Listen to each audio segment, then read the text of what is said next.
Donc on en est vrai Dieu, vrai homme, qui est un sujet qui n'est pas facile, alors accrochez-vous un petit peu, parce que ça va être aussi philosophique que théologique, sachant que les plus grandes dérives dans l'Église, pour le moment, ont eu lieu sur cette question-là. Est-il vrai Dieu, mais pas vrai homme? Est-il vrai homme, mais pas vrai Dieu? Et donc de tenir les deux, et comment se tiennent les deux. L'événement unique, donc au numéro 464 du catéchisme, l'événement unique et tout à fait singulier de l'incarnation du Fils de Dieu ne signifie pas que Jésus-Christ soit en partie Dieu et en partie homme, ni qu'il soit le résultat d'un mélange confus entre le divin et l'humain. Il s'est fait vraiment homme en restant vraiment Dieu. Jésus-Christ est vrai Dieu et vrai homme. Cette vérité de foi, l'Église a dû la défendre et la clarifier au cours des premiers siècles face à des hérésies qu'il a falsifiées. Voilà, un peu quelle est la nature du Christ. Est-ce que c'est en fait un Dieu mais qui n'a pas vraiment une humanité comme la nôtre, une intelligence comme la nôtre, une volonté comme la nôtre, voilà, est-ce que, au fond, c'est une fausse humanité? Est-ce que l'humanité, est-ce que Jésus, au fond, est Dieu, est simplement personne humaine, alors que nous savons qu'il est personne divine, et donc, mais qu'il n'est pas vraiment Dieu, donc il n'est pas vraiment Fils de Dieu, Dieu lui-même, hein, ou alors est-ce que c'est une forme est-ce qu'en lui il y a deux personnes? La personne divine et la personne humaine. Voilà un peu les trois formes d'hérésie qui ont habité les premiers siècles de l'Église concernant le Christ. Hérésie qu'on voit réapparaître régulièrement. Alors ça soulève beaucoup moins de passion aujourd'hui que ça en soulevait autant jadis. Mais on voit, on transforme Jésus. Maintenant, on nie beaucoup la dimension divine du Christ. Hein, et donc c'est une forme d'humaniste. À la manière de Gandhi, c'est une forme de prophète, de quelqu'un qui fait le bien, mais qui n'a pas une dimension divine. Hein, maintenant, c'est plutôt ça, c'est cet humanisme, mais qui fait fi du Christ dans sa nature divine. Hein, donc, voilà. Les premières hérésies ont moins nié la divinité que son humanité. Vrai, ce qu'on appelle le docétisme. Dès les temps apostoliques, la foi chrétienne a insisté sur la vraie incarnation du Fils de Dieu, venu dans la chair. Mais dès le IIIe siècle, l'Église a dû affirmer contre Paul de Samosate, dans un concile réuni à Antioche, que Jésus-Christ est Fils de Dieu par nature et non par adoption.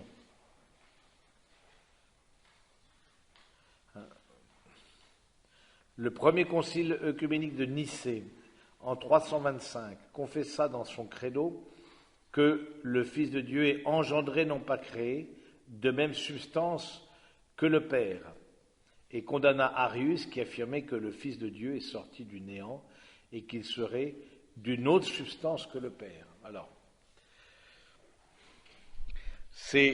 vous connaissez les deux credos, on a vu les deux symboles, hein, le symbole des apôtres ou le symbole de Nicée-Constantinople, qui vient de ce premier concile œcuménique, hein, Dieu, Fils de Dieu, engendré, non pas créé, lumière née de la lumière. Voilà, c'est toute une explicitation pour redire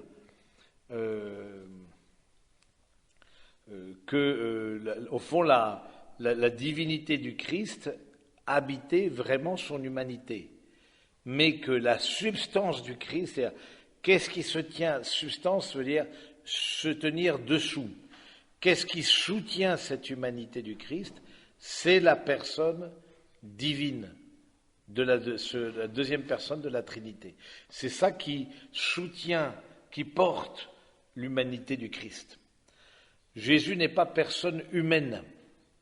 Pourquoi c'est important? Parce qu'on verra tout à l'heure avec l'hérésie nestorienne, hein, Jésus qui serait personne humaine et personne divine en même temps. Pourquoi c'est important?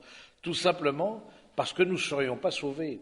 Il est important que le salut, pour être universel, doit forcément s'adresser dans notre humanité, mais venir de l'extérieur de notre humanité.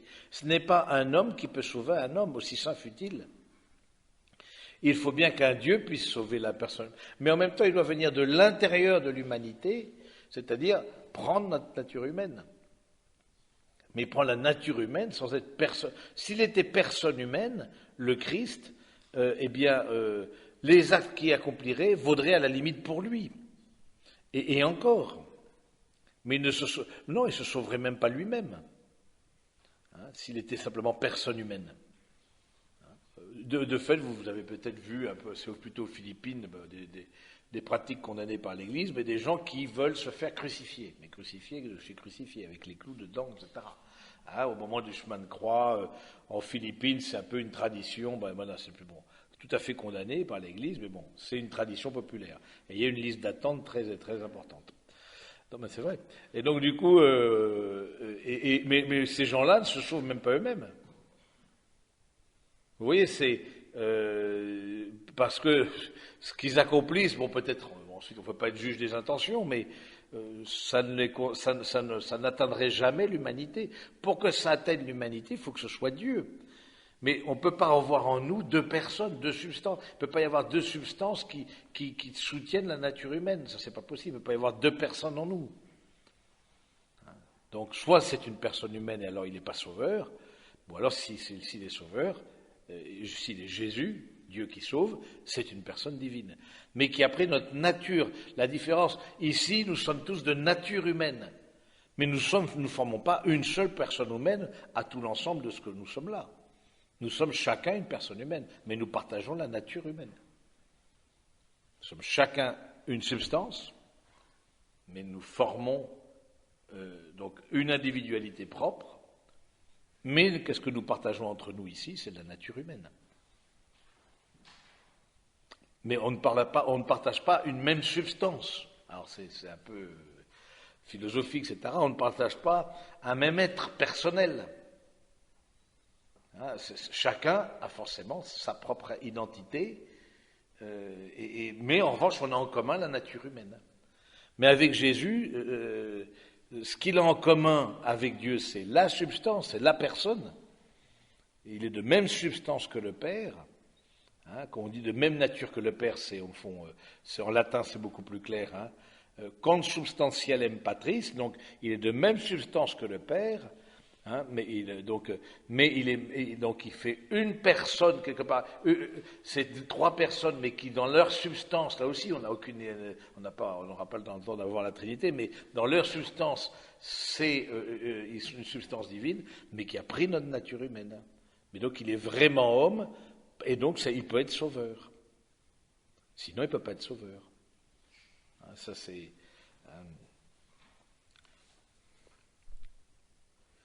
Que Arius, par exemple, Arius a fait un tort absolument considérable, justement, c'est affirmer que le Fils de Dieu est sorti du néant et qu'il serait d'une autre substance que le Père. Voilà. Il ne serait pas de substance divine. Il ne serait pas une personne divine. L'arianisme a touché quand même énormément d'évêques. Le concile de Nicée-Constantinople, le concile de Nicée en 325, justement, a été pour condamner, justement, Arius. Il est fort probable ensuite que, donc, vous voyez, 325, l'islam est né en 600 et quelques, il est fort probable que l'islam ait grandi dans des communautés chrétiennes ariennes. C'est-à-dire que vous trouvez dans l'islam Jésus, Marie, Joseph, mais pas du tout comme nous le confessons. Et donc l'islam a grandi dans le Moyen-Orient, c'est là où l'arianisme s'était beaucoup répandu, dans le Maghreb, toute cette partie-là, en plus avec la force de l'épée. C'est pas été les seuls à utiliser l'épée, mais les deux aidant, mais surtout idéologiquement, oui, Jésus, mais c'est prophète, il est prophète. Mais c'est le premier des prophètes. Mais ça c'est l'arianisme. Et donc, bien sûr, je ne crois pas en l'islam, en la côté révélation de l'islam, ça me paraît évident, qui n'apporte rien au christianisme et au judaïsme. C'est plutôt un retour en arrière. Mais comment expliquer la propagation rapide? Bon, par la force des armes, mais aussi au niveau idéologique, par des communautés ariennes, qui déjà en étaient convaincus. Un arianisme mal guéri.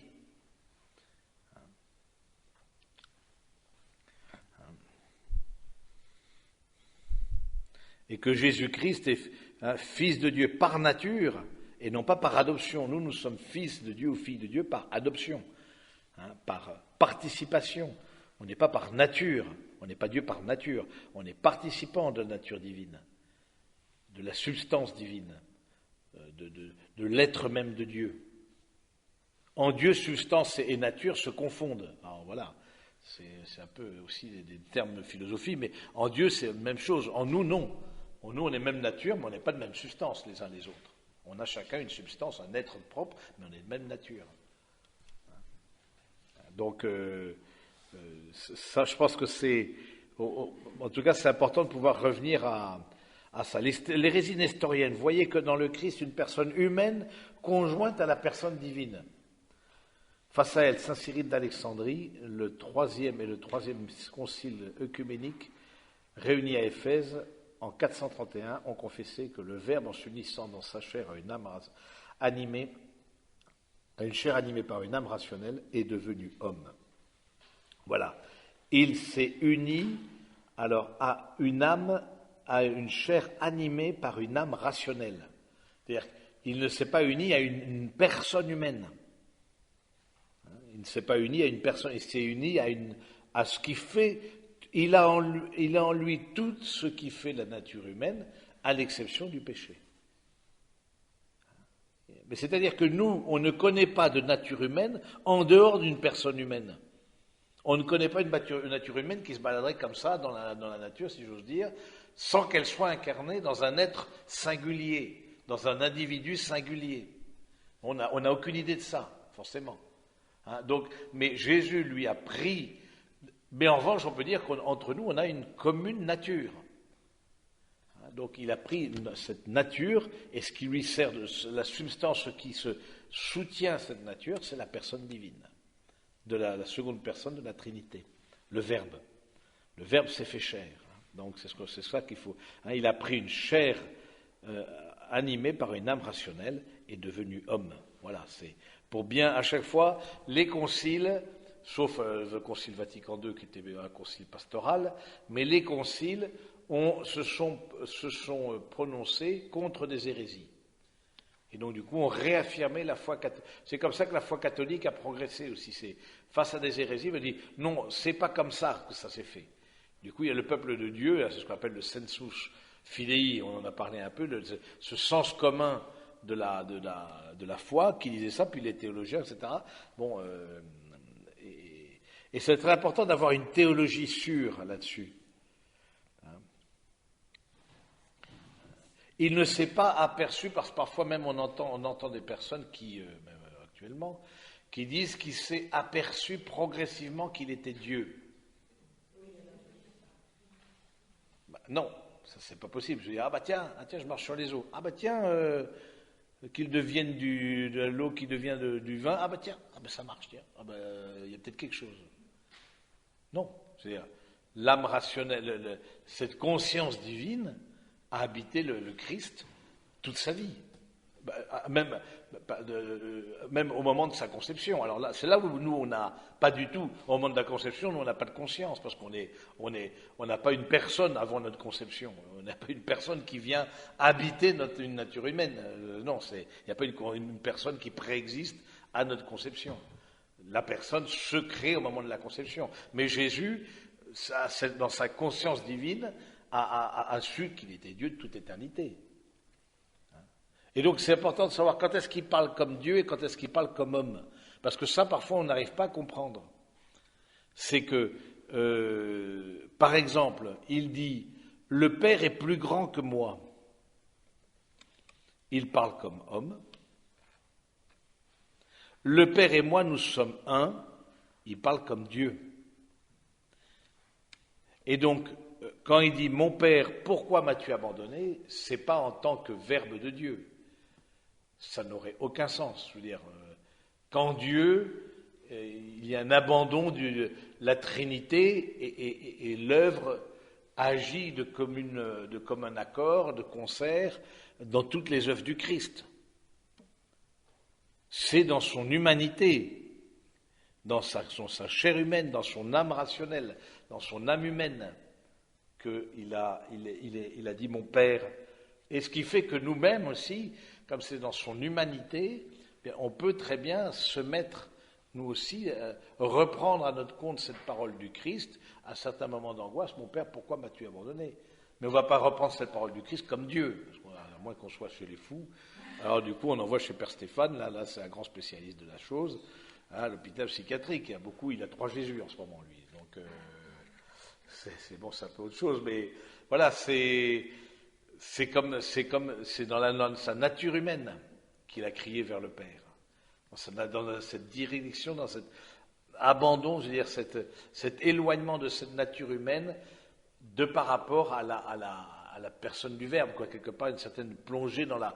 Maintenant, on balbutie, mais plongée dans une certaine ténèbre, surtout la justice. Donc l'humanité du Christ n'a d'autre sujet, c'est-à-dire d'autre substance, c'est pareil, que la personne divine du Fils de Dieu qu'il a assumée et faite sienne dès sa conception. Pour cela, le concile d'Éphèse a proclamé à 431 que Marie est devenue en toute vérité mère de Dieu par la conception humaine du Fils de Dieu en son sein, mère de Dieu non pas parce que le Verbe a tiré d'elle sa nature humaine, sa nature divine, évidemment. Marie n'avait pas de nature divine, elle n'a pas donné une nature divine au Verbe, ça c'est évident, mais parce que c'est d'elle qu'il tient le corps sacré, doté d'une âme rationnelle, uni auquel, il manque quelque chose, uni en sa personne au Verbe, en sa personne, Marie, c'est truc de 40 lignes, Marie, mère de Dieu, non pas parce que le Verbe de Dieu a tiré d'elle sa nature divine, mais parce que c'est d'elle qu'il tient le corps sacré doté d'une âme rationnelle, uni auquel corps sacré, en sa personne, le Verbe est dit naître selon la chair. Bon, c'est un peu complexe, parce que bien sûr, du coup, ils ont voulu dépioter tout pour être bien sûr qu'on se comprenne. Donc, elle est mère de Dieu, alors qu'on n'y comprend rien. D'abord, en fait, c'était ça. Ils ont voulu dire, elle est mère de Dieu, non pas parce qu'elle a donné la divinité à Jésus, ça paraît évident. D'ailleurs, bon, Marie est personne humaine. Ça, on l'a vu la dernière fois, elle n'est pas personne divine. Elle est personne humaine. Voilà, mais elle a donné une âme rationnelle, et puis une chair humaine à la personne divine de la Trinité, la seconde personne de la Trinité. Donc c'est bon, voilà. Ça c'est donc contrairement à ce que Nestorius disait, il n'y a pas une personne humaine. Et ça, pourquoi c'est important, encore une fois, pour l'universalité du salut. Vous dérapez en théologie là, Jésus est rien du tout. C'est-à-dire, soit il est pas vraiment homme, et donc il ne peut pas se faire proche de nous. Et donc c'est comme une forme d'imagerie de l'homme, de faux hommes, de surhommes, et qui serait tellement comment il serait venu du néant, c'est ça, voilà. Il serait venu, bon, un peu en mode science-fiction. Non, il est vraiment né Marie lui a donné la nature humaine, et du coup de cette nature humaine engendrée par l'Esprit Saint, c'est vraiment engendré par le Père, mais vraiment le fruit du Saint-Esprit. Donc évidemment, on voit bien que déjà dès la conception de Jésus, c'est une œuvre trinitaire, et du coup, c'est Marie qui lui a donné la nature humaine. Donc c'est vrai que comme nature humaine, il a grandi, dans son humanité, il a grandi, il a appris à lire, il a appris à marcher, il a appris à obéir, etc., dans son humanité. Donc Mais dans sa divinité, il n'a pas appris à devenir Dieu ou s'est rendu compte qu'il était Dieu. Non, ça n'a aucun sens. Les monophysites, c'est-à-dire ceux qui affirment que la nature humaine avait cessé d'exister comme telle dans le Christ en étant assumée par sa personne divine de Fils de Dieu, confrontés à cette hérésie, le 4e concile œcuménique de Chalcédoine a confessé en 451 « À la suite des saints-pères, nous enseignons unanimement à confesser un seul et même Fils, notre Seigneur Jésus-Christ, le même parfait en divinité et parfait en humanité, le même vraiment Dieu et vraiment homme, composé d'une âme rationnelle et d'un corps. » Âme rationnelle, ça veut dire quoi? Âme qui a une intelligence et une volonté, c'est ça que ça veut dire, une âme humaine, qui a une intelligence et une volonté, un corps qui est doué d'une sensibilité de tous les attributs d'un corps. Consubstantiel au Père, de même nature, de même substance que le Père, selon la divinité, consubstantiel à nous, selon l'humanité. Voilà. De même nature que nous-mêmes, en fonction, voilà, c'est semblable à nous en tout, à l'exception du péché. C'est la lettre aux Hébreux, engendré du Père avant tous les siècles, selon la divinité, et en ces derniers jours, pour nous et pour notre salut, né de la Vierge Marie, Mère de Dieu, selon l'humanité. Voilà. Alors c'est un peu complexe, mais il faut bien, en tout cas c'est pour le coup un peu plus clair, voilà, il y a chaque chose à sa place, quoi. Il est vraiment Dieu, il est vraiment homme. Il est vraiment Dieu, il est consubstantiel au Père, il est vraiment homme, il est de même nature que nous, il est vraiment, à l'exception du péché, au fond, il est engendré depuis tout le temps, de tous les siècles, comme Dieu, il est né en ces jours dans ces temps qui sont les derniers, de la Vierge Marie, selon la nature humaine. Donc, Jésus, vrai Dieu et vrai homme, c'est un mystère, c'est vraiment, mais en même temps, c'est le cœur même de notre foi. S'il cesse d'être l'un ou l'autre, nous cessons d'être chrétiens, parce que le christianisme, c'est d'abord cette confession de foi en Jésus, et non pas une morale, comme vous le savez, ou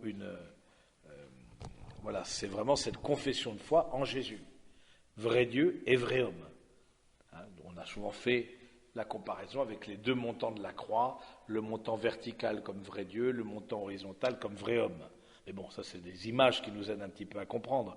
Mais à la fois c'est un Dieu qui est proche, et à la fois c'est un Dieu qui est transcendant. Et non pas comme les autres religions monothéistes, il n'y a que la transcendance, il n'y a pas du tout l'immanence, il n'y a pas la proximité. Et ça fait une sacrée différence. Et une différence sacrée, parce que l'avoir un Dieu qui est proche, il n'y a que les chrétiens qui peuvent dire que Dieu est plus intime à eux-mêmes qu'eux-mêmes, comme dit saint Augustin. Parce que c'est un Dieu qui est proche. Parce que justement, il a pris notre nature humaine, l'incarnation. Ça, c'est capital, ça. S'il n'y a pas ça, s'il reste Dieu, mais que ce n'est pas un vrai homme, qui n'a pas vraiment souffert, qui faisait semblant de souffrir, qui n'a pas vraiment appris, qui n'a pas vraiment, c'est vrai que ça ne nous intéresse pas, quoi. C'est un Dieu lointain comme ça. Il est la réponse au mal, précisément parce que c'est un vrai homme.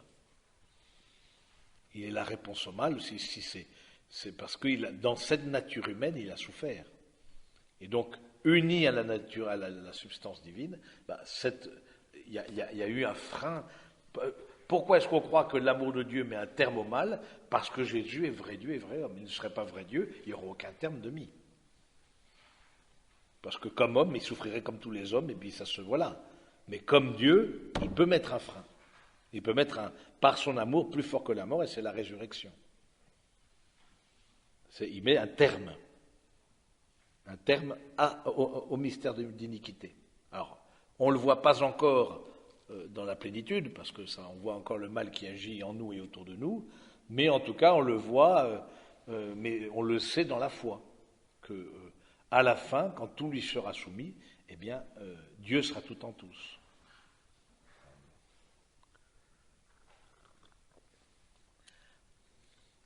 Un seul et même Christ Seigneur, Fils unique, que nous devons reconnaître en deux natures, sans confusion, sans changement, sans division, sans séparation.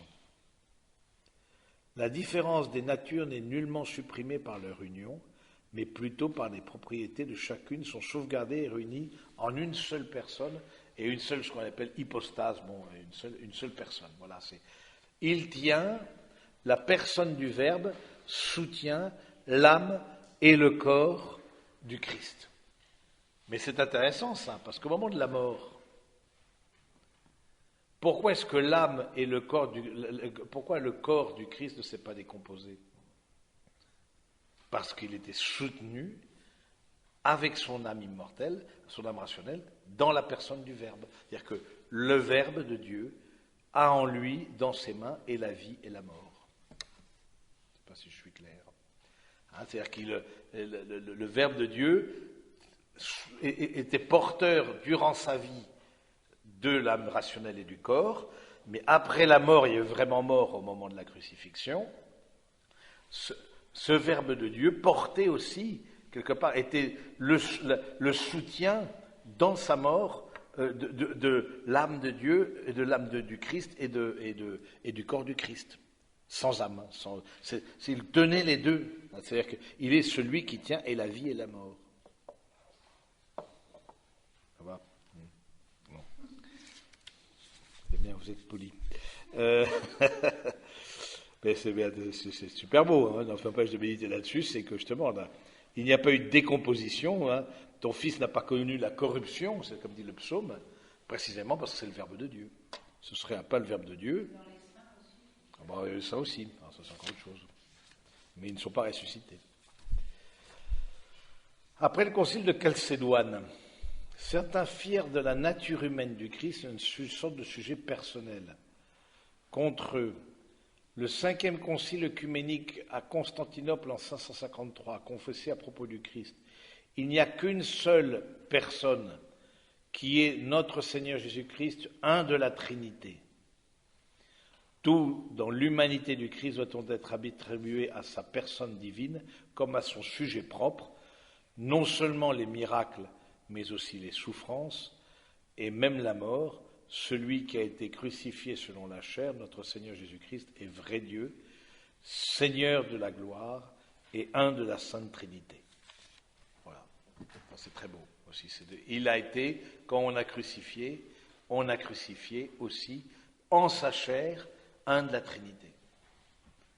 Mais en le crucifiant, on mettait un terme, par l'obéissance du Fils au Père, on mettait un terme au mal, au mystère du mal, au mystère d'iniquité. Donc c'est là, hein, c'est vraiment celui-ci, vous vous rappelez le centurion, au pied de la croix, vraiment celui-ci était le Fils de Dieu. Comme une révélation qui lui a été faite. Mais Fils de Dieu, vraiment, il était Dieu, vraiment, il était le Fils de Dieu. Voilà. Comment le Fils de Dieu est-il homme? Vous posez cette question, vous taraudez depuis votre petit déjeuner, parce que l'union mystérieuse de l'incarnation, la nature humaine, a été assumée, non absorbée. Hein, c'est intéressant, elle a été assumée. Elle n'a pas été, on n'est pas, parce que ce qui est valable pour la nature humaine du Christ est valable pour notre nature aussi. Quand on va dans le royaume, on n'a pas vocation à être absorbé par Dieu. On n'est pas comme les hindous, hein, ou les bouddhistes, c'était toutes les religions. On va vers le grand tout et on va se dissoudre dans le grand tout. Non, notre personne, notre âme rationnelle existera. Hein, et notre corps ressuscitera dans la gloire, mais elle ne sera pas confondue, elle sera assumée par la divinité, mais elle ne sera pas confondue avec la divinité. Sinon, c'est un panthéisme. Un panthéisme, c'est de dire que toute chose est Dieu. C'est-à-dire confondu. On ne va pas être confondu avec Dieu, on va être en Dieu, mais comme on est, dans notre individualité, avec notre âme, et ensuite à la gloire avec notre corps. Mais du coup, vous voyez comme quoi ce qu'on dit du Christ s'appliquera aussi à nous. Hein, parce que si on dit que le Christ, au fond, est une sorte, l'humanité du Christ est une forme de fusion avec la divinité, voilà, du coup, c'est ce qui nous attend nous aussi. Oui, c'est-à-dire que, voilà, là, on fait de la théologie, là. Donc, du coup, c'est que l'humanité du Christ, elle n'est pas absorbée par elle est assumée. C'est-à-dire qu'elle n'est pas confondue avec la divinité. Elle est bien distincte. C'est vrai Dieu et vrai homme. Donc il y a une vraie distinction, et cette distinction fait que nous-mêmes, comme le Christ est le premier qui nous a ouvert le chemin, nous-mêmes nous serons aussi assumés par Dieu. Qu'est-ce qu'a fait la Vierge Marie? Si vous avez bien suivi la dernière fois, elle a été assumée, et on fait son Assomption. Alors que Jésus, il en fait son ascension, ça n'a rien à voir. Jésus n'a pas été, parce que ascension, il a en lui cette capacité d'aller vers les cieux, parce qu'il est Dieu, il en vient, forcément. Forcément. Il n'a pas besoin d'être assumé dans sa divinité. Mais son humanité, elle, oui, son humanité a été prise, forcément, parce que l'humanité en tant que telle n'a pas la capacité d'accéder aux cieux. Mais en lien, parce qu'elle est en communion, elle est soutenue, portée par la divinité, et du coup, le fait que nous aussi, nous serons appelés à aller vers le ciel avec notre âme rationnelle. Avec ce que nous sommes, on ne sera pas confondus en Dieu, on ne sera pas dissous en Dieu. On sera pas, voilà, on sera pas, on existera en Dieu, on sera participant, mais comme personne humaine. Alors incomplète parce qu'avec notre âme, mais ensuite dans la gloire avec notre corps. Et ça c'est quand même très important parce que si on voit pas ça, on peut très vite, parce que des dérives là entraînent des dérives par rapport à la notion de salut. De même, on a vu par rapport à la Vierge Marie, c'est que dans la Vierge Marie, tout se croise quelque part. Et donc, pour vérifier une hypothèse théologique, c'est toujours bien de l'appliquer à la Vierge Marie. Donc, voilà, c'est pareil avec Jésus. Si on dit que, en fait, le salut consiste à être une forme de confusion, d'absorption dans la divinité, du coup, on dit, non, alors du coup, Jésus n'était pas vraiment homme puisqu'il était absorbé par la divinité, son humanité. C'était pas vraiment une humanité vraie comme nous. Si, c'est une vraie comme nous, si ce n'est qu'elle était assumée. Comme il n'avait pas la personne du Verbe, l'assumait, la portait, la soutenait. Son âme rationnelle, son corps humain, voilà, toute sa sensibilité, tout ça était porté par la divinité, mais sans confusion. Alors, si ce n'est que ça, on n'a pas du tout idée de ce que ça veut dire, quoi. Mais il n'y a que l'exemple de Jésus, quoi. Le Fils de Dieu, alors attends, L'Église a été amenée au cours des siècles à confesser la pleine réalité de l'âme humaine, avec ses opérations d'intelligence et de volonté, et du corps humain du Christ. Voilà, il y a une vraie intelligence humaine, au 470, une vraie intelligence humaine, une vraie volonté humaine, un vrai corps humain. Il n'y a pas eu de... C'est pas comme une forme de fusion où, au fond, voilà, c'était Superman. Il s'est fatigué, il a vraiment souffert, etc. Mais parallèlement, elle a eu à rappeler chaque fois que la nature humaine du Christ appartient en propre à la personne divine du Fils de Dieu qu'il a assumé. Tout ce qu'il est, tout ce qu'il fait en elle révèle d'un de la Trinité. Alors ça, c'est très fort, ça. Quelque part, j'ai accès à la Trinité par l'humanité du Christ. L'humanité du Christ me fait voir ce qu'est la Trinité, un de la Trinité. Et donc, les actes que pose le Christ, c'est les actes que pose un de la Trinité. C'est-à-dire les actes que pose Dieu. C'est quand même pas rien, je veux dire, c'est énorme. Quand on le voyait agir, on voyait agir dans notre humanité un de la Trinité. Parce que sa substance, sa personne qui soutenait son humanité, c'est une personne divine. C'est considérable. Le Fils de Dieu communique donc à son humanité son propre mode d'exister personnel dans la Trinité. Ben oui, bien sûr. Il ne peut pas se nier parce qu'il a pris la nature humaine. Il va continuer d'être vraiment Dieu. On va prendre un exemple qui est à des années-lumière, mais pour un peu nous... Parce qu'on n'a pas l'imagination là-dessus, on n'a pas d'exemple. Mais imaginons que vous preniez un déguisement. Ben, votre manière d'agir, votre manière de parler resteront votre manière, même si vous avez un déguisement. Donc et qu'on ne vous reconnaîtrait pas, imaginons. Vous déguisez tellement bien que personne ne vous reconnaît. Mais vous êtes, c'est bien cette personne-là que vous êtes qui est sous ce déguisement. Et donc, à travers ce déguisement, on peut quand même percevoir quelque chose de votre manière d'être. Hein, et donc, pour faire la comparaison avec des énormes guillemets entre nature divine et nature humaine, ce qui se tient dessous la humanité, c'est un de la Trinité. Donc, les actes humains que pose Jésus, c'est les actes de Dieu. C'est énorme. C'est pour ça que quand il touche, il guérit. C'est pour ça que sa parole est une parole qu'on appelle performative, c'est-à-dire qu'elle accomplit ce qu'elle dit. Cette parole est performative. C'est-à-dire la parole du Christ accomplit, comme la parole de Dieu, ce qu'elle dit. Et Dieu dit, et cela fut. Eh bien, lève-toi, prends ton grabat et marche. C'est la même chose. Seul Dieu peut dire ça.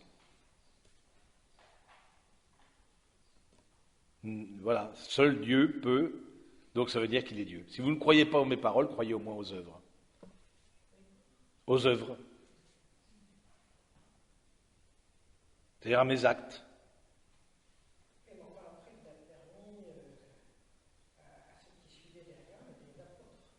Oui, parce qu'il était... oui, d'accord, il a permis aux apôtres, mais les apôtres s'appuient bien sur le Christ. Donc, ils ont reçu l'esprit du Christ.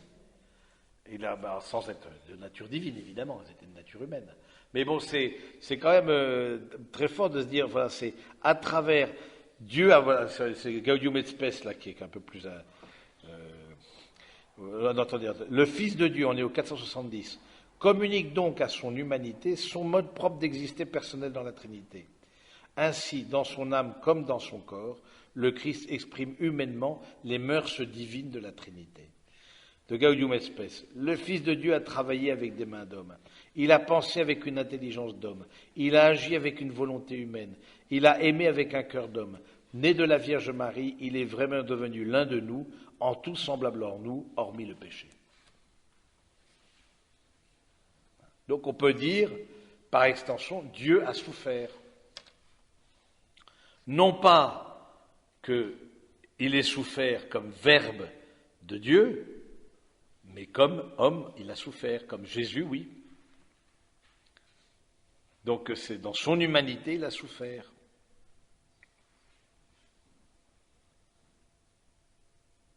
Dieu, c'est tout ce qu'il touchait, et c'était le Verbe de Dieu qui le touchait. Donc c'est quand même pas rien. Donc on peut dire il s'est fatigué, il a travaillé. Du coup, toutes les réalités, il a vécu dans une famille. Toutes réalités humaines sont un chemin pour aller vers Dieu. C'est ça que ça veut dire. Il n'y a rien, hormis le péché, qui par définition est l'éloignement de Dieu, il n'y a rien qui puisse, dans notre humanité, ne pas être un chemin pour aller vers Dieu. C'est énorme.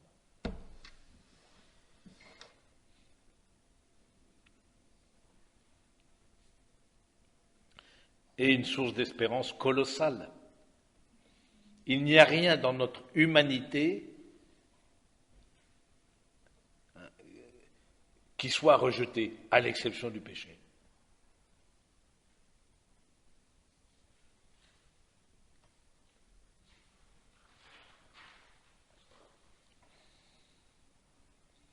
Parce que tout ce qu'il a vécu comme homme, il l'a vécu comme Dieu.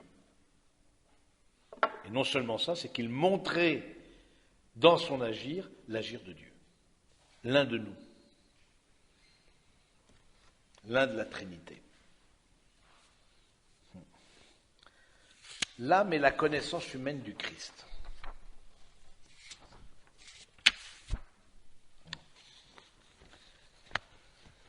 Cette âme humaine que le Fils de Dieu a assumée est douée d'une vraie connaissance humaine. En tant que telle, celle-ci ne pouvait pas être de soi illimitée. Elle était exercée dans des conditions historiques de son existence, dans l'espace et dans le temps. C'est pourquoi le Fils de Dieu a pu vouloir, en se faisant homme, croître en sagesse, en taille et en grâce. Dans Luc 2, 52. Donc oui, en termes humains, il a été nourrisson, il a été petit garçon, il a été garçonné, il a été ado, il a grandi en taille et en grâce, il a appris à lire, il a appris à marcher, etc., etc.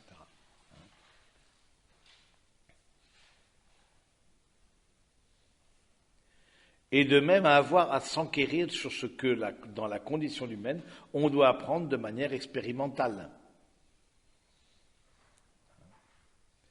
Cela correspondait à la réalité de son abaissement volontaire dans la condition d'esclave. Voilà, il s'est abaissé alors qu'il est Dieu et qu'il a une omniscience. Il s'est abaissé à prendre notre nature humaine et à franchir les différents seuils de l'apprentissage, alors qu'en même temps, par ailleurs, il était vrai Dieu. Et donc, il savait tout de toute éternité. Ça, c'est ce qu'on appelle l'abaissement, l'humilité. Et pourquoi? Pour nous relever, pour le salut. Mais en même temps, la 473, cette connaissance vraiment humaine du Fils de Dieu exprimait la vie divine de sa personne. La nature humaine du Fils de Dieu, non par elle-même mais par son union au Verbe, connaissait et manifestait en elle tout ce qui convient à Dieu. C'est en premier le cas de la connaissance intime et immédiate que le Fils de Dieu, fait homme, a de son Père. Le Fils montrait ainsi, dans sa connaissance humaine, la pénétration divine qu'il avait des pensées secrètes du cœur des hommes. C'est sûr qu'il a appris les choses comme chacun de nous, mais la connexion de son intelligence avec le Verbe de Dieu faisait qu'il percevait dans le cœur des autres les pensées. Dieu est omniscient.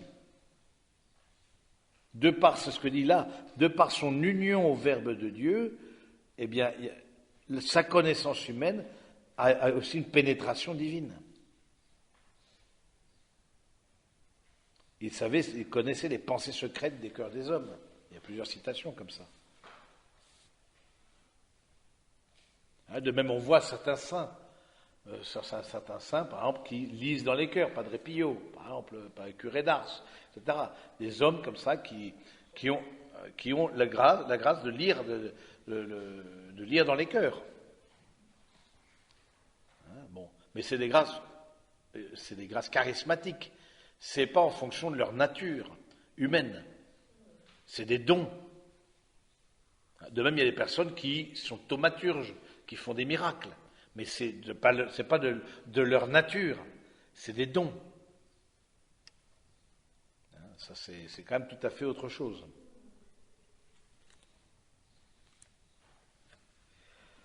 Alors, hop là, où est-ce que c'est 475, c'est ça. La volonté humaine du Christ. Donc on a vu l'intelligence du Christ, la volonté humaine du Christ. De même, de manière parallèle, l'Église a confessé au 6e concile œcuménique de Constantinople que le Christ possède deux volontés, deux opérations naturelles, divines et humaines, non pas opposées mais coopérantes, de sorte que le Verbe fait chair a voulu humainement, dans l'obéissance à son Père, tout ce qu'il a décidé divinement avec le Père et le Saint-Esprit pour notre salut. C'est-à-dire que cette volonté, il y a une vraie volonté humaine, sinon il n'y aurait pas de nature humaine s'il n'y a pas de volonté humaine. S'il n'y avait pas d'intelligence humaine, il n'y aurait pas de nature humaine.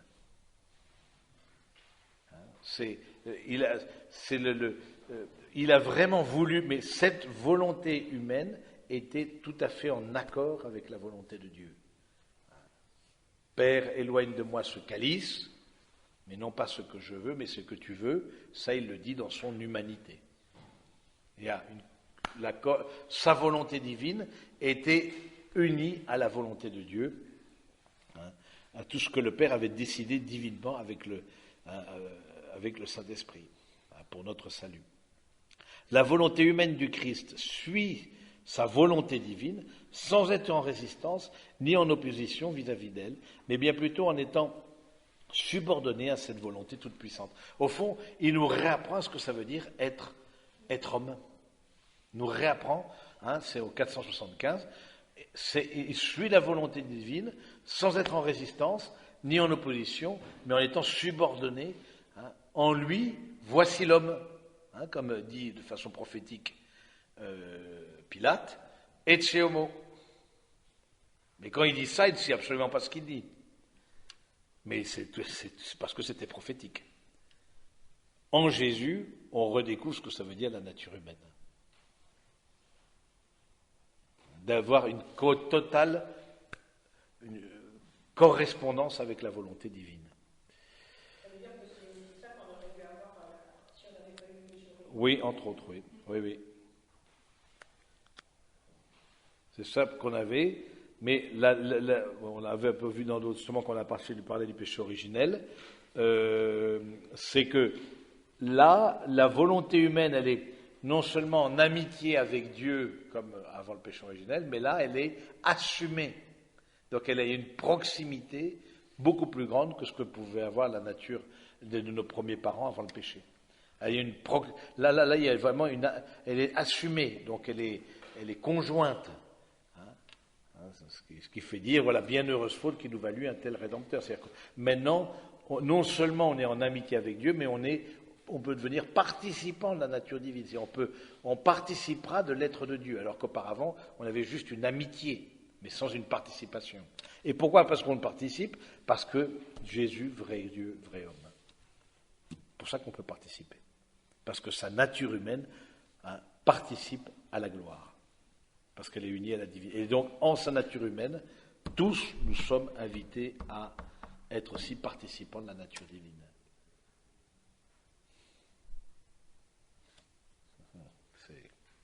C'est considérable. Vrai corps. Puisque le Verbe s'est fait chair en assumant une vraie humanité, le corps de Jésus, du Christ, était délimité. À cause de cela, le visage humain de Jésus peut être dépeint. Oui. Au 6e concile œcuménique de Nicée, l'Église a reconnu comme légitime qu'il soit représenté sur des images saintes. Oui, s'il est l'image du Dieu invisible, parce que ça répond à une autre chose, c'est que on voit bien dans d'autres religions monothéistes qui ne sont pas, où on ne peut pas faire des représentations de Dieu. On voit comment ça entraîne parfois c'est compliqué. Parce que c'est un manque de respect, parce que c'est un blasphème, parce que etc. C'est écrit dans la Bible aussi, tu ne feras pas de représentation de Dieu, parce que quelque part, c'était une manière de mettre la main sur Dieu, de transformer un peu en idole. Donc ça se comprend quand il n'y a pas l'incarnation. Mais du moment que Dieu, en Jésus, est l'image de voilà, forcément, on peut faire des images, on peut faire des représentations. Et ça a donné tout l'art chrétien, qui est considérable. Qui a influencé toute l'humanité. S'il peut y avoir un art aussi dans l'islam ou dans le judaïsme, mais c'est un art géométrique au niveau sacré. Ça ne peut pas être un art, qui est très beau par ailleurs, mais en aucun cas figuratif. Donc beaucoup plus pauvre, forcément.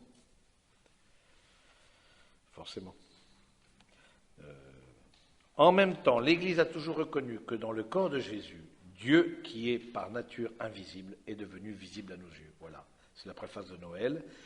En effet, la particularité individuelle du corps du Christ exprime la personne divine du Fils de Dieu. Celui-ci a fait sien les traits de son corps humain, au point que, dépeints sur des images saintes, ils peuvent être vénérés car le croyant, qui vénère son image, vénère en elle la personne qui est dépeinte. Voilà, c'était juste là, c'était toute toute la question, c'est la fin, je pense, non? Ça, c'est la fin? Oui. Hein? C'est toute la question des images. Ça, il y a eu toute une controverse dans le Christ. Est-ce qu'on peut, justement, la controverse par rapport aux images, etc., est-ce qu'on peut vénérer des images? Est-ce que c'est pas de l'idolâtrie? Est-ce que c'est pas bon?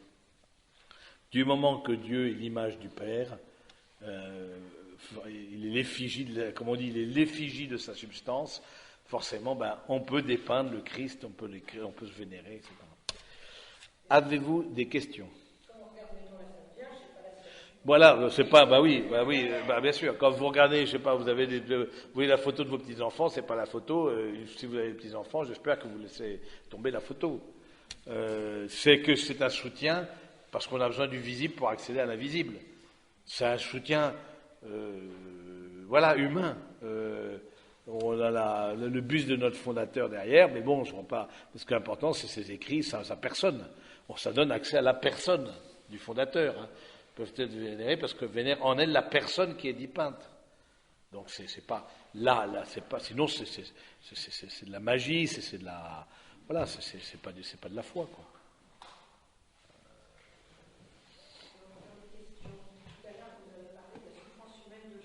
Oui.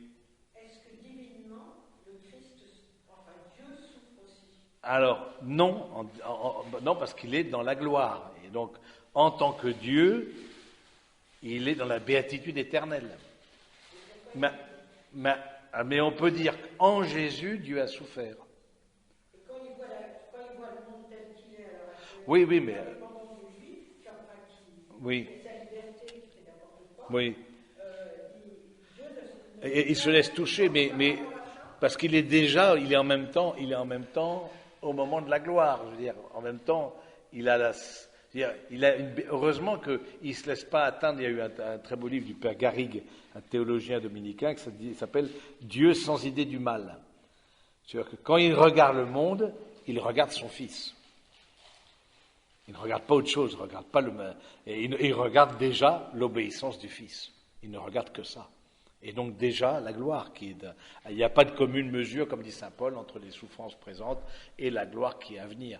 Mais en Dieu, on est encore à la croix, on est à la création du monde et on est à la gloire, parce que il n'y a pas de temps. Oui, donc pour nous, on n'a pas aussi de conception de ce que ça veut dire. Mais c'est déjà la gloire. Donc, parce que si en Dieu qui dit un mal dit une imperfection, dit une privation de quelque chose, si en Dieu il y a de la perfection, malheur à nous, quoi, parce que qui va nous donner la perfection? Si en lui-même il y a aussi de la perfection.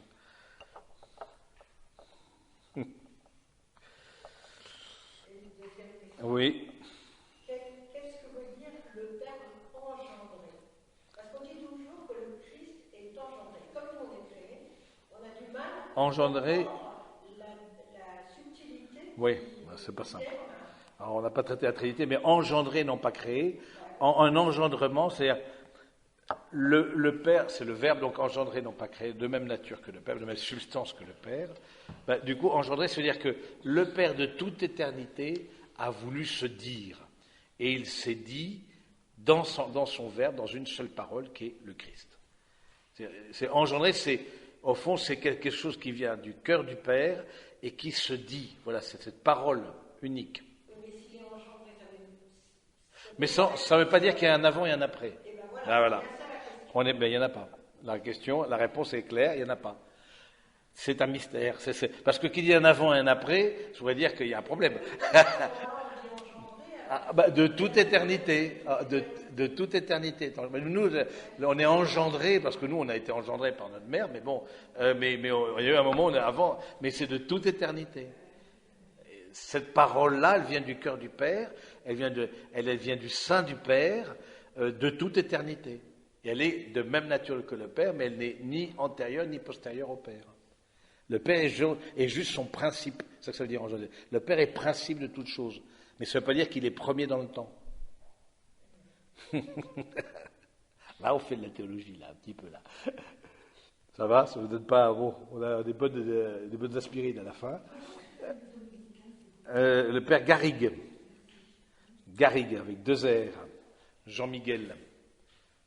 qui a été mon père spirituel pendant tout un temps, là, justement, qui est celui qui m'a conseillé d'entrer dans la congrégation, quand il était à Lyon.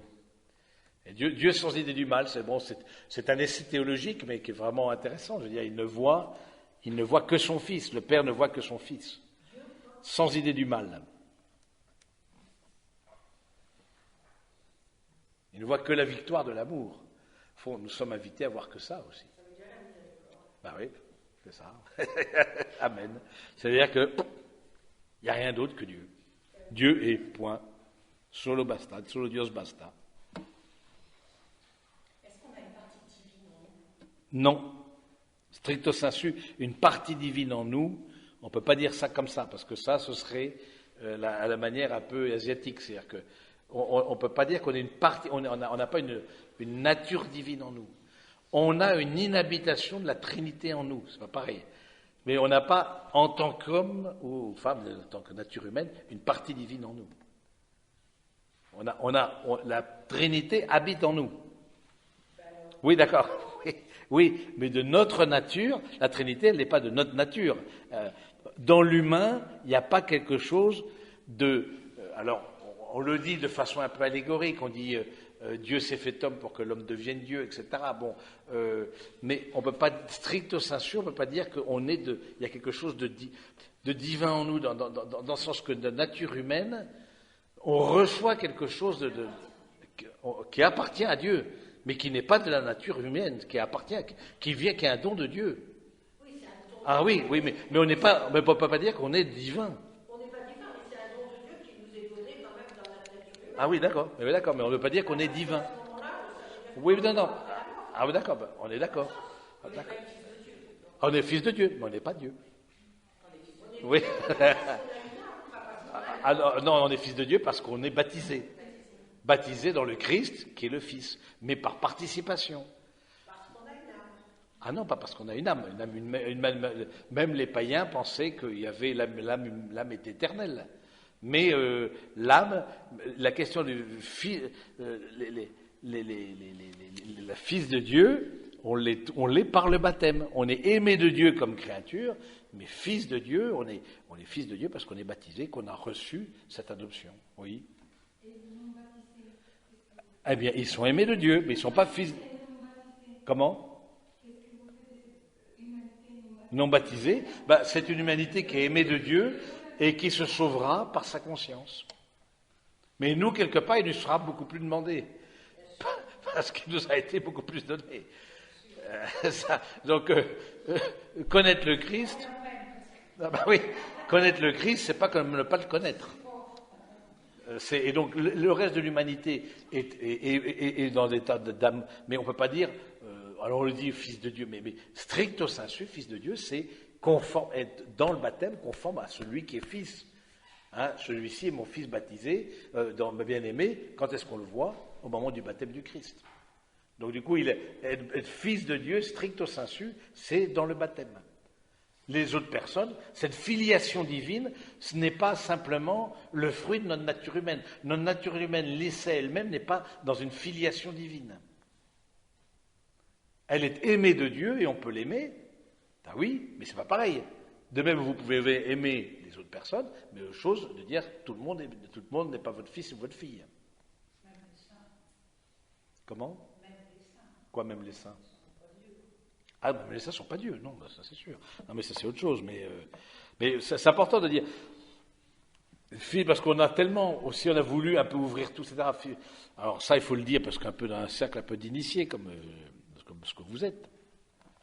Mais parce qu'on se serait dit, mais moi, est-ce que c'est pas un peu, ça fait... non, c'est les autres sont aimés de Dieu, peuvent avec leur raison arriver à prouver l'existence de Dieu, ça c'est aussi quelque chose d'intéressant, à se conformer, s'ils suivent leur conscience, à une conduite droite et à se sauver. Par la grâce du Christ. Ils sont sauvés par la grâce du Christ qu'ils ignorent, mais ils sont sauvés. Mais ils ne sont pas sauvés parce que la grâce agit en eux, parce qu'ils sont fils de Dieu par le baptême. Encore une fois, il nous sera beaucoup plus demandé. C'est beaucoup plus engageant d'être baptisé que de ne pas être baptisé. Mais c'est beaucoup mieux aussi. Ça, c'est sûr. Vous comprenez? Ça, c'est... La filiation divine, les mots ont un sens. Et le Fils de Dieu, c'est le Christ. Comment est-ce qu'on devient un autre Christ? Par le baptême, pas par la naissance.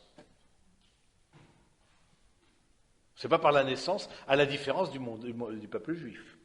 On devient juif par la naissance. On ne devient pas chrétien par la naissance. On devient chrétien par la nouvelle naissance, qu'est le baptême. Et c'est quoi la nouvelle naissance? C'est devenir fils de Dieu. Ben regardez, je ne sais pas si vous avez participé à un baptême, regardez sur le baptême, relisez, tu es maintenant fils de Dieu, etc., etc. Maintenant, ça veut dire qu'avant, tu n'étais pas. Regardez la liturgie du baptême, c'est tout. Ah oui, non, mais c'est choquant parce qu'on est persuadé on dit, mais ça ne veut pas dire que les autres ne sont pas aimés. Ils sont aimés de Dieu et il y a une volonté de salut. Dieu veut que tous les hommes soient sauvés. Pas simplement les baptisés. Simplement, ceux qui reconnaissent le Christ veulent être semblables à lui, reçoivent le baptême. Ben, c'est sûr qu'il nous est ouvert aussi une possibilité plus grande, mais aussi une responsabilité plus grande.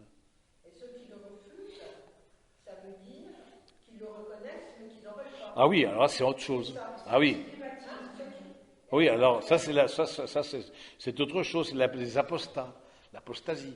Mais on ne peut pas se débaptiser, on peut être rayé des registres baptismaux et on marque en marge à abjurer sa foi.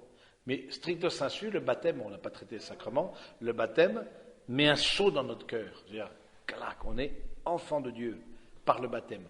Mais on peut très bien abjurer sa foi.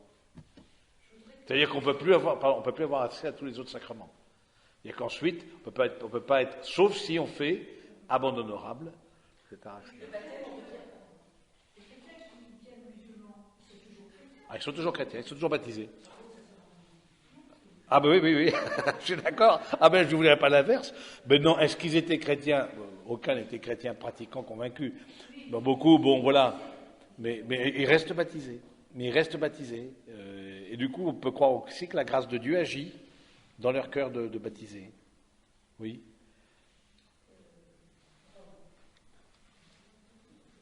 C'est l'esprit, le baptême, c'est l'esprit qui est en nous, c'est ça? Ah, non, oui, l'esprit de Dieu, mais c'est la personne, c'est toute là où est l'esprit de Dieu et le Père et le Fils aussi. C'est pas simplement l'esprit déconnecté. La Trinité agit toujours de concert. Oui, la Trinité, c'est ça. La Trinité, c'est la présence en nous de Dieu, Trinité. Voilà, c'est quand même ce qu'on appelle l'inhabitation de la Trinité en nous. C'est-à-dire vraiment qui nous divinise. Mais là, c'est là qu'il y a quelque chose qui nous divinise. En ce sens-là, oui, il y a quelque chose. C'est Dieu qui nous divinise. Mais c'est pas que dans notre nature humaine, on soit déjà divin. Il y en a qui pensent ça, que notre nature humaine est déjà aussi divine. Non. Je trouve que c'est restrictif, ça. Oui. Parce que si c'est simplement ça, ça veut dire que quand il n'a pas fait l'homme, pour accéder à lui, s'il y a déjà une restriction au départ. Pourquoi pour accéder à lui? C'est simplement la Trinité s'il n'a pas voulu dans l'homme qu'on se rejoint. Je ne sais pas si c'est Maintenant, on peut aller vers Dieu de différentes manières. Oui, mais ça veut dire qu'intérieurement, il a quand même donné à l'homme cette possibilité de le rechercher. Cette partie divine. De le rechercher. Non, pas cette partie, cette capacité. En nous, on est capable de Dieu. C'est même comme ça que commence le catéchisme. La personne humaine est capable de Dieu. Elle est capable, elle n'est pas divine, mais elle est capable de Dieu. Et donc, il ne faut pas éteindre en nous l'esprit, il ne faut pas éteindre en nous cette recherche de Dieu. Et ça, c'est toute personne humaine, de fait, qu'elle soit personne humaine, elle est capable de Dieu. Voilà. Et on peut aller vers Dieu en dehors des sacrements. Dieu ne se limite pas à ces sacrements, là encore une fois. Quand on meurt, si on est personne humaine et qu'on ne fait pas la relation à Dieu, ça veut dire que c'est comme si on était un chien. Ah non, parce qu'on a une âme rationnelle. Ah non. L'âme rationnelle, non. L'âme rationnelle. Non. C'est pour ça qu'il y a quelque chose de cette Non, l'âme rationnelle, l'âme humaine, en dehors du baptême, est une âme éternelle. L'âme humaine, en dehors du baptême, est une âme éternelle. C'est-à-dire, ça, Aristote, qui était païen 4 siècles avant Jésus, a prouvé très clairement que l'âme humaine, c'est l'intelligence et la volonté, et l'intelligence et la volonté n'est pas le fruit de la matière. Il y a quelque chose en nous qui transcende la matière, mais sans révélation.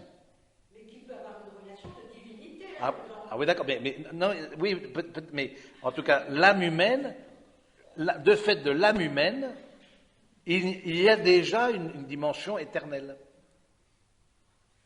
Elle est immatérielle. Et d'immatérielle, forcément, elle ne peut pas mourir. L'âme humaine quand vous mettez un enfant au monde, vous le mettez pour l'éternité. Que vous soyez croyant, pas croyant, parce que son âme humaine est éternelle. Alors que l'âme animale, non. Elle est réduite à la matière.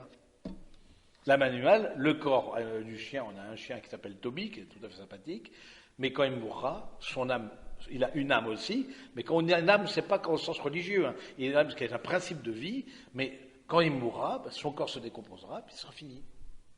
Il n'y a rien en lui qui transcende la matière. Or, dans toute personne humaine, il y a quelque chose qui transcende la matière, mais au-delà du sacrement. Ah non, c'est la capacité d'aimer qu'on appelle la volonté, la capacité de comprendre qu'on appelle l'intelligence. Et le prêtre qui célèbre l'Eucharistie, qui devient le Christ. Oui. Ah mais c'est encore autre chose, ça. Oui, mais non, parce que est-ce qu'il est Dieu à ce moment-là? Ah non. Et il agit, qu'on appelle in persona Christi, et il agit dans la personne du Christ. Il agit dans le Christ, mais il reste de nature humaine. À aucun moment il reste de nature. C'est le lieu, justement, l'humanité devient le lieu, on est la religion, on a les religions de la médiation, devient le lieu du contact avec Dieu. C'est énorme. L'humanité par Jésus, mais pas sans Jésus, non. Par Jésus, avant il y avait Dieu, il y avait l'homme. Mais par Jésus, l'humanité devient le lieu de contact avec Dieu. Dans le sacrement, ceci est mon corps, il ne dit pas ceci est le corps de Jésus. Ceci est mon sang, je te pardonne, il ne dit pas Jésus te pardonne. Il agit dans la personne du Christ. Mais il reste de nature humaine. Même au moment où il prononce ses paroles.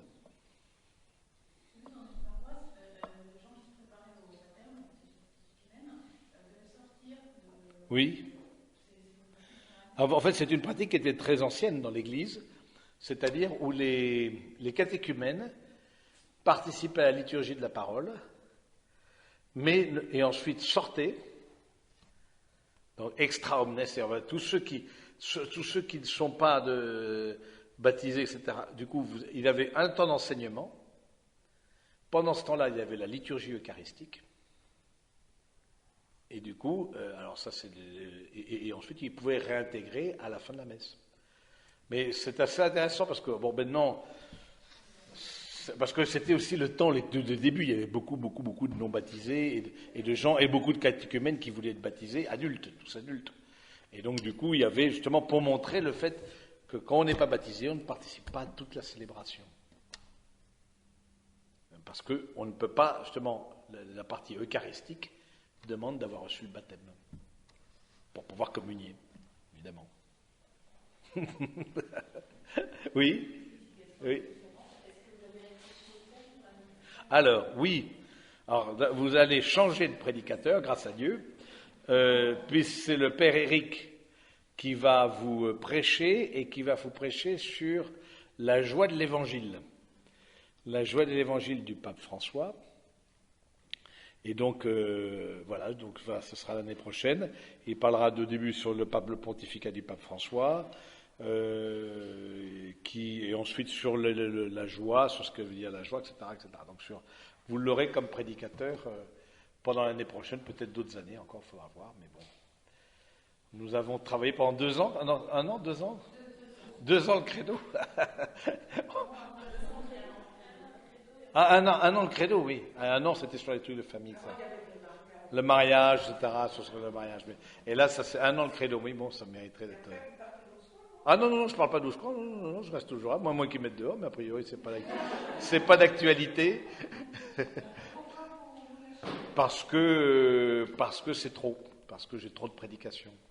Parce que je suis en charge des week-ends couples et je veux vraiment me centrer sur la préparation au mariage et sur, entre autres, quelque chose que j'ai mis en place au mois d'octobre, c'est un week-end discernement vers le mariage. C'est-à-dire qu'en amont des fiançailles, pour savoir, voilà, est-ce que les personnes Et donc on voit qu'il y a et du coup, on ne peut pas tout faire dans la vie. J'étais chez les Altspiel, retraite discernement de fin d'année, retraite discernement pour le mariage, retraite de préparation fiancée, retraite pour les couples.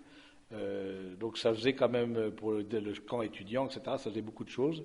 Et du coup, je voulais me recentrer sur ça, quoi. Donc du coup, j'ai demandé à être déchargé des haltes spirituelles et puis des week-ends famille aussi, parce que je faisais aussi les week-ends famille. Enfin, pratiquement toutes les prédications, quoi. Voilà. Donc du coup, c'est bien que ça change aussi, parce que c'est vrai que, voilà, on a quand même une mission, en tout cas pour les prêtres, davantage de prédication. Ben, c'est bien qu'on ne prenne pas le même et on tape toujours dessus. Voilà. En tout cas, moi, j'aspirais, en tout cas, c'est une volonté propre, disons, une volonté de changer, d'être un peu soulagé, quoi. En tout cas, merci de ce que vous nous avez fait. 2 ans, vous m'aurez supporté pendant 2 ans. Bon. Bon. Et là, on a fait de la théologie, là. Là, ça, c'est... C'était un peu plus haut, comme vous dites, voilà, mais ça c'était prévu. C'est la théologie, mais je trouve que c'est bien qu'on rentre dedans parce que ça... On pose des tas de questions, puis bon... Ah oui, vous allez être calé, bien sûr, et comment ?